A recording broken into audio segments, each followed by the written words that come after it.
ഇന്നത്തെ അതിന്റെ ഗ്രോത്ത് എത്രയെന്ന് അറിയാം?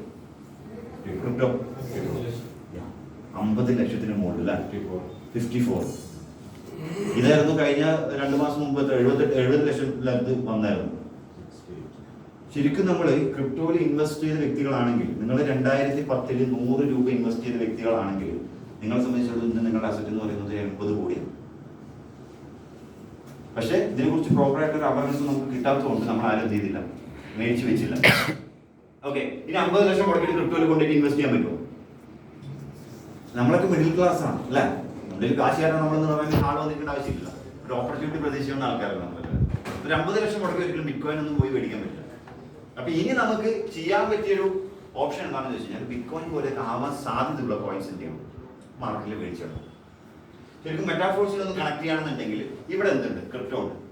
ഇവിടെ MFS എന്നുള്ളൊരു കോയിൻ ഓൾറെഡി മാർക്കറ്റിൽ കൊണ്ടുവന്നിട്ടുണ്ട്.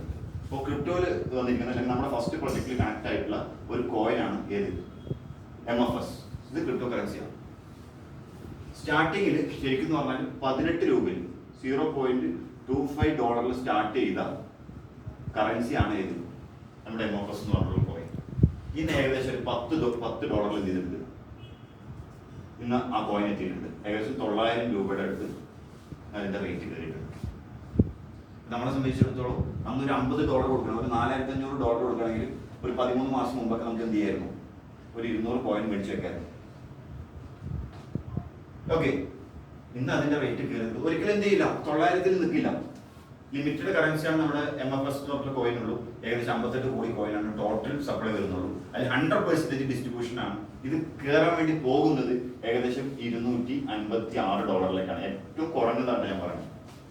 ഞാൻ പറയുന്നതല്ല, ക്രിപ്റ്റോ അനലൈസ് ചെയ്യുന്ന ആൾക്കാർ പറയുന്ന. എന്തുകൊണ്ട് നിങ്ങളൊരു ചോദ്യം ചോദിക്കും, എന്തുകൊണ്ടെന്ന് ചോദിച്ചു കഴിഞ്ഞാൽ ബിറ്റ്കോയിന്റെ ഒക്കെ റേറ്റ് കൂടാൻ വേണ്ടിയിട്ട് അവർ യൂസ് ചെയ്തിട്ടുള്ള ഡെക്ക ഹാൽവി എന്നുള്ള ഒരു മെത്തേഡാണ് ശരിക്കും ഇവിടെ അപ്ലൈ ചെയ്തിരിക്കുന്നത്. സോ 100% ഉറപ്പാണ് എന്ത് ചെയ്യും, ഇത് 23,000 24,000 രൂപയിലേക്ക് നമ്മളൊക്കെ എക്സ്പെക്ട് ചെയ്യുന്നത് ഒരു 2 ഇയർ കൊണ്ട് അല്ലെങ്കിൽ 1 ഇയർ കൊണ്ടൊക്കെ എത്തുന്ന എത്രയിലേക്ക്, 24,000 രൂപയിലേക്ക്.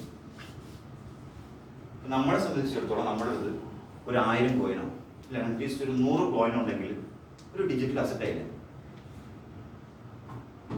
ഇന്നത്തെ ഇന്ത്യന്റെ മാർക്കറ്റ് നിങ്ങൾ എടുത്തു നോക്കുകയാണെന്നുണ്ടെങ്കിൽ ഏത് ബാങ്ക് യൂസ് ചെയ്യുന്നുള്ളൂ, IDB. പിന്നെ നിങ്ങൾ ഏതൊക്കെ ബാങ്ക് യൂസ് ചെയ്യുന്നു, SBI. എല്ലാവരും പല ബാങ്കുകൾ യൂസ് ചെയ്യുന്നുണ്ട്. ഇതിന്റെ ഡിജിറ്റൽ ഒരു ആപ്ലിക്കേഷൻ വന്നിട്ടുണ്ട്, അതാരെങ്കിലും യൂസ് ചെയ്യുന്നുണ്ട്.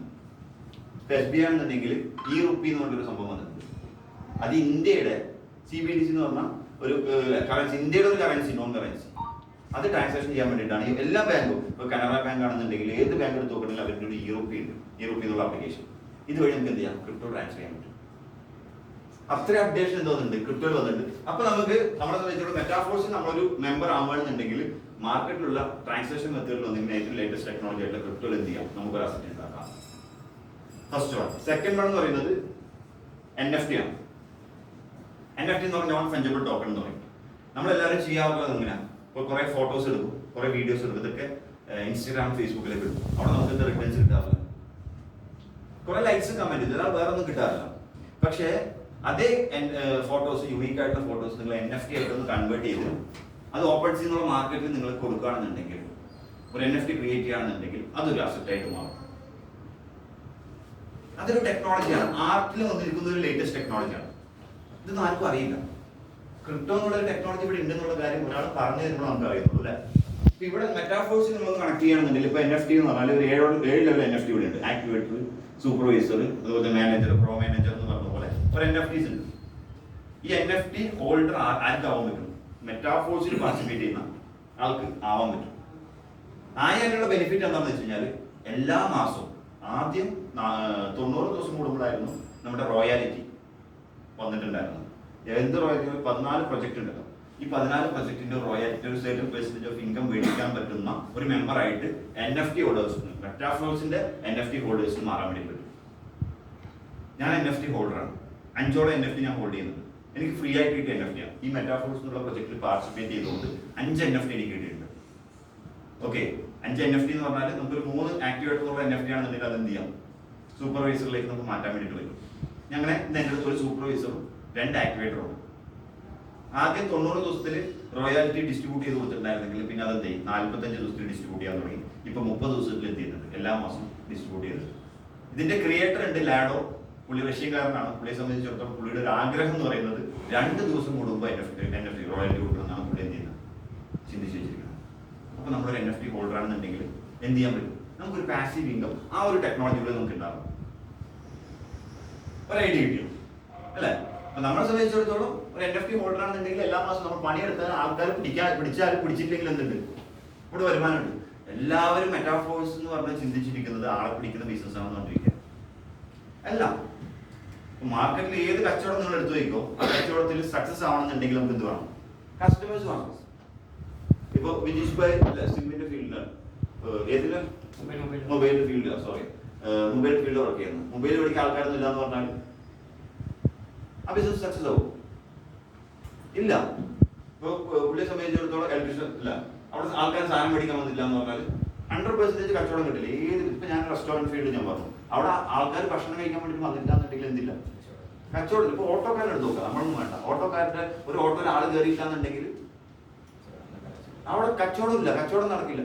ഏത് കച്ചവടം നിങ്ങൾ എടുത്തു വയ്ക്കോ, ആൾക്കാരില്ലാതെ എല്ലാവരും ആൾക്കാരെ പിടിച്ചുകൊണ്ടിരിക്കുകയാണ്. ഇപ്പൊ ഒരു ബസ് സ്റ്റാൻഡിൽ പോയി കഴിഞ്ഞാൽ കണ്ടക്ടർ അല്ലെ, തളിപ്പറമ്പ് മറ്റേ ഓരോ സ്ഥലങ്ങൾ പറഞ്ഞിട്ട് ആൾക്കാരെ പിടിച്ച് വലിച്ചു കയറ്റിക്കൊണ്ടിരിക്കും.